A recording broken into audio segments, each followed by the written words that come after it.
मछुआरा समुदाय के समक्ष आ रही कठिनाइयों के विषय के बारे में मत्स्य, पशुपालन और डेयरी मंत्री का ध्यान आकर्षित करेंगे।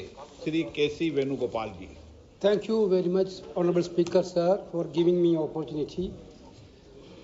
I call the attention of the Minister of Fisheries, Animal Husbandry and Dairying to the following matter of urgent public importance, and I request that he may make a statement thereon regarding hardship faced by fishermen community. माननीय मंत्री जी। अध्यक्ष महोदय, एक विवरण सभा पटल पर रख दिया गया। माननीय श्री वेणुगोपाल जी।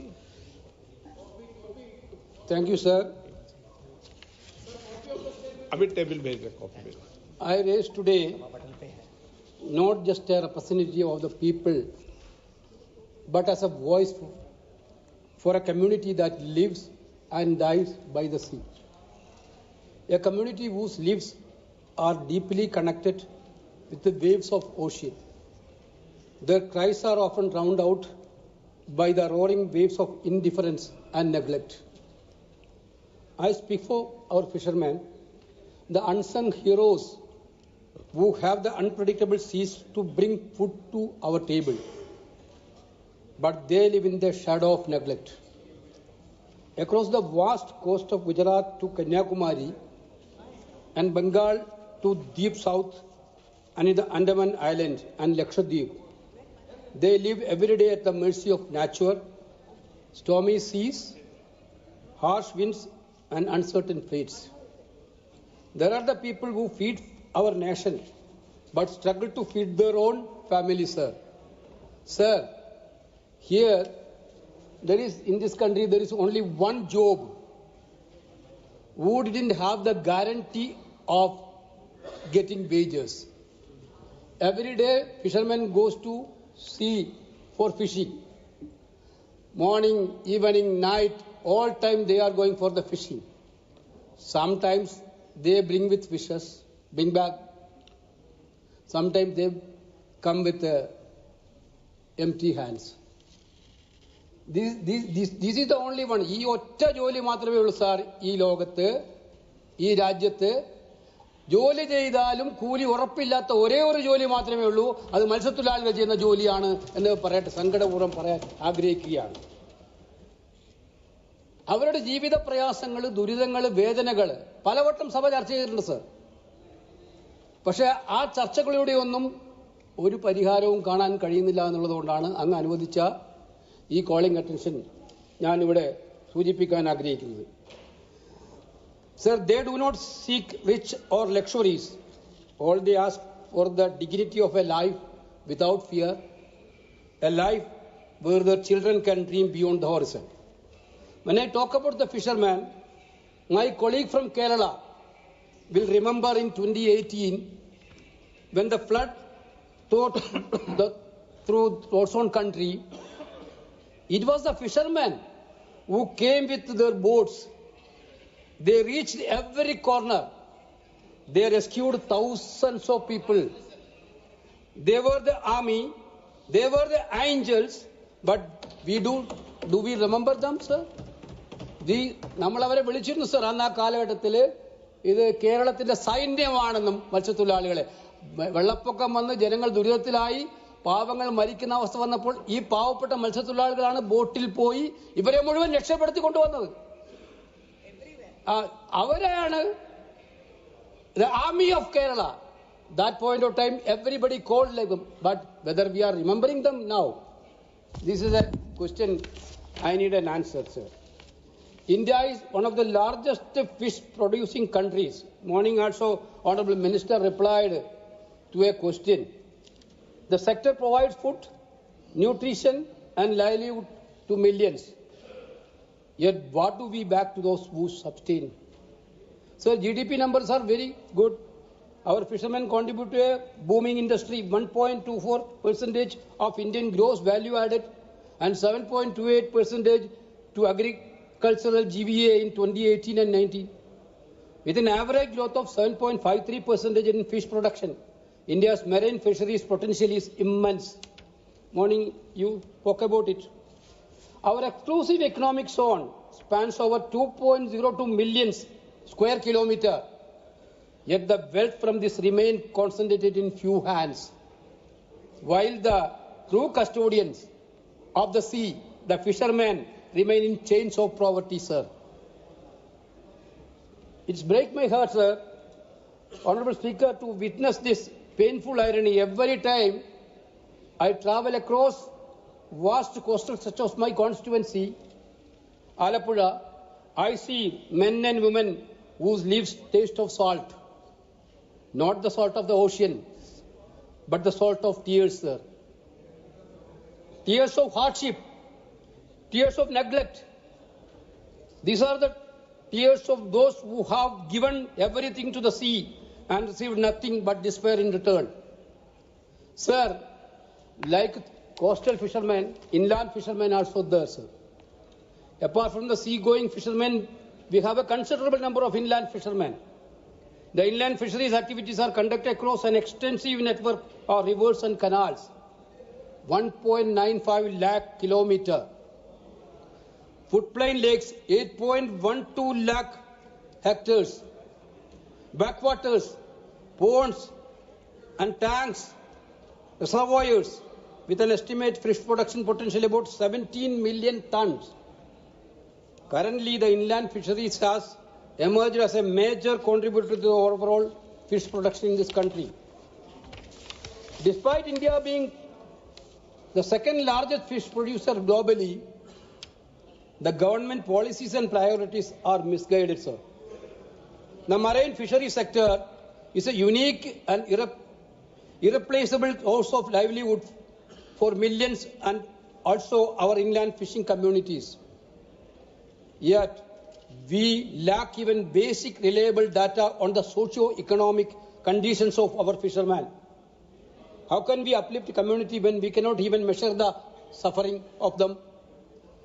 We have institutions like the National Fisheries Development Board, NFBD, DB, and the Central Marine Fisheries Research Institute, CMFRI, producing extensive research on fish species and marine resources. But where is the data on those who bring those resources to our shores? Where is the comprehensive national register of fishermen and their living standard? Are they not worthy of recognition, of being counted, of being seen? Sir, coastal zone, our coastal zone of India are among the most productive ecosystem in the world. Yet they were existential threats from sea level rise, coastal erosion and flooding. The government must answer a fundamental question. Who control our coast, sir? Who control our coast? Who is monopolizing our marine wealth while the traditional custodians are pushed aside? Honorable Speaker, sir, it is alarming that one company operates a port of terminal every 500 kilometers along India's 7,516 kilometer long coastline. Only one company has the monopoly. They have, within 500, they have their own one big endeavor. The group now controls 14 ports and terminals, representing 27% of India's total port volume.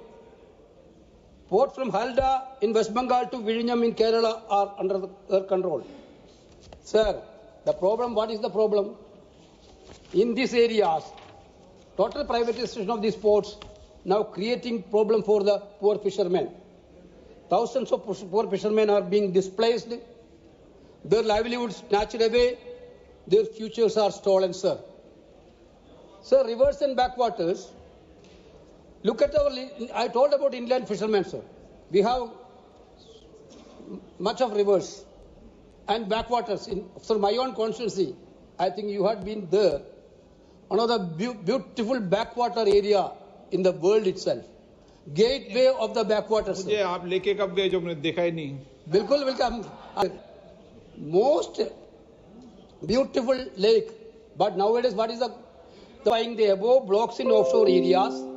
The central government had consulted several key ministries, including Ministry of Environment, Forest and Climate Change, and the Department of Fisheries under Ministry of Fisheries. This is a direct question to Honourable Minister. whether the Fisheries Ministry has done a study on impact of this offshore mining. I have data by our scientists. Geological Survey of India, National Institute of Ocean Technology, National Institute of Oceanography, National Center for Polar and Ocean Research, National Geophysical Research Institute and Earth System Science Organization are the agencies involved. These people are not studied any impact on sand mining, offshore mining. There are people who done this study. That type of people, I will tell you, sir, the studies suggest that offshore sand mining is often poorly managed, leading to severe environmental, social and economical consequences. There is a knowledge gap in offshore sand mining management and sustainability, and we need to conduct additional research to fill this gap. According to FAO Global Fish Research Program Volume 122 2016, the main expected impact from seabed mining are: 1. Changes in the seabed landscape by removing nodules from the sea floor. Number 2, changes in the marine habitat that sustain different forms of life. Number 3, sediment plumes, which will cause a reduction of oxygen and light in the water column and the introduction of metal into the water column. Next, disruption of the sea floor and redistribution of sediments, causing some benthic ecosystem and creatures to be buried. 5, very slow ecosystem recovery from the changes to the sea floor and displacement of marine life. Sir, this much serious impact, our scientists are predicting about this much serious impact on offshore mining. Our Fisheries Ministry Department is already consented for this. But for whom this Fisheries Department is working? This is for mining people or the fishermen? My direct question to you, sir. Are you working for the mining companies or the poor fishermen of this country? Sir, this is this much impactful mining. How can you allow, sir, without a proper study? Sir, my point is, so without a proper study, they are doing. Premachandran already raised this issue. This Kollam area, Alappuzha area, my constituency, now they are already done tenders. Now they are going to do mining. Entire fishermen is in agitation. Kerala Assembly unanimously passed the resolution and they wrote to you, Minister. No action.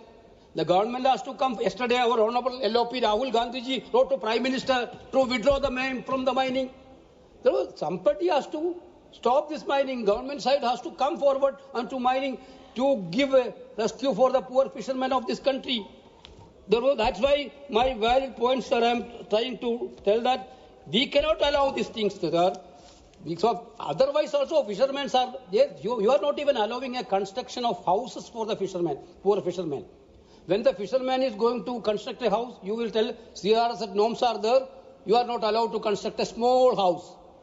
Now, of large scale mining, they can do in sea.